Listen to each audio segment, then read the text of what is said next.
নমস্কার।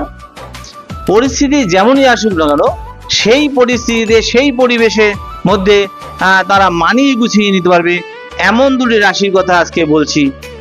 এই রাশি, একটি রাশি হয়তো ফ্লেক্সিবল হতে পারে, অর্থাৎ সেই রাশির জাতকরা মানসিক দিক দিয়ে ফ্লেক্সিবল হতে পারে, কিন্তু তারা নতুন পরিবেশ, নতুন সমস্যা, নতুন জায়গায় গিয়ে সেই তাদের মতো হয়ে, তাদের মতো নিজের মতো তাদেরকে মানিয়ে গুছিয়ে নিয়ে সেই পরিস্থিতিতে নিজেকে সে সামাল দিয়ে এগিয়ে নিতে পারবে।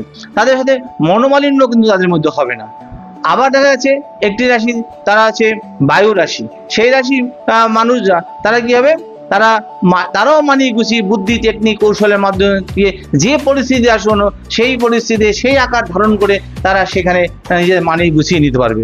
এই দুটো রাশির মধ্যে, রাশির জাতক জাতিদের মধ্যে কিন্তু কখনো মতের অমিল হয় না, হলেও তারা মানিয়ে নিতে পারে, অর্থাৎ এদের মধ্যে অশান্তি, ঝগড়া ঝাঁটি কখনো হয় না।